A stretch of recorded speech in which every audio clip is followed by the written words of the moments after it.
同学们好，今天我们开始第5讲刀枪剑棍。古代的兵器种类繁多，有18般之称。武术的器械大多由古代的兵器演化而来。武术器械的种类很多，可分为短器械、长器械、双器械、软器械4种。关于常用的刀枪剑棍，民间流传有刀如猛虎、剑似飞凤、枪扎一线、棍打一片的谚语，基本上表明了这4种常规武器的演练特点。请同学们观看视频。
视频中演练的是单刀、剑术、棍术、枪术和双刀等等。因为时间关系，我在此只能对武术器械做以上的简单介绍。如果有机会和条件，请同学们一定要用刺枪使棒、舞剑抡刀来强身健体，因为使用器具是人类的原始本能，也是同学们防身避险的必备之计。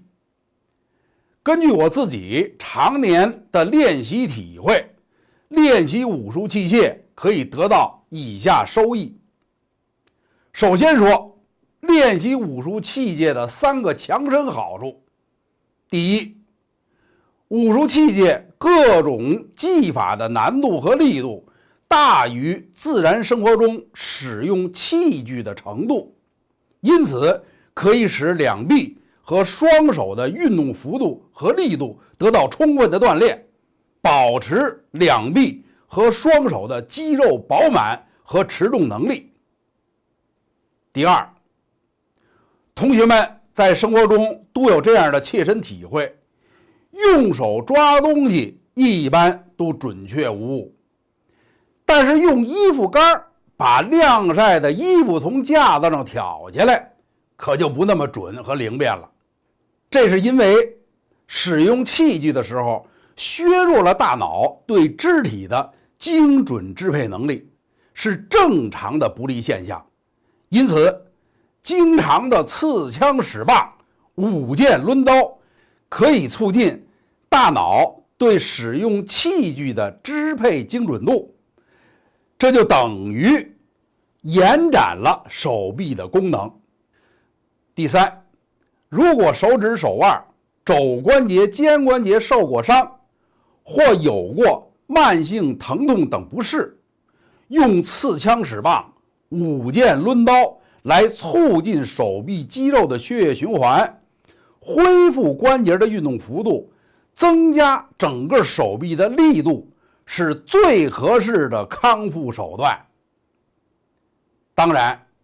用武术器械锻炼身体，还要注意练习之前要做手腕和手臂的绕环、抡转等准备活动，避免手腕和肩肘关节受伤，这也是强身避险的须知。那么下面呢，我再说2个关于武术器械的这相关的世间通理。其一，使用武术器械的时候要注意因形设势，才能使器械与身体成为一体，发挥延长手臂的作用。因形设势，也就是要根据器械的形状来发挥其长。比如用刀的时候，就要发挥刀尖、刀刃、刀背的作用，用刀尖和刀刃进攻和反击。用剑的时候，就要发挥剑尖和两面相同的剑刃的作用，而且还要考虑到剑身窄长单薄，禁不住磕碰。如果和手持器械的对手拼斗的时候，要注意自己的剑，避免和对方的器械直接碰撞，尽量在对方的空当出击。防守的时候更要顺势而行，避免损坏自己的剑。在避险的时候，要会因形设势的使用自己随身所带的器具和利用身边的器具，比如钥匙，比如雨伞，比如水杯。请同学们自己假设几种情况，考虑身边物件的临机使用方法吧。其二，使用器械时，由于加重手的抓握力量和全身的负荷，所以多伴有自然的发声，以使身体之力更好地传导到所用的这个器械上去。武术中很多拳械发力的时候都有发声助发力。同学们军训练习刺杀的时候大声的喊叫，道理就在于此。关键时刻请不要忘记发声助力。总的讲，社会的发展使人们直接使用工具劳作的机会越来越少，但是知道工具应该如何使用才能解决问题，特别是遇到对敌和排除障碍的时候，一定要知道器具怎么用才能更有力，才能更得劲。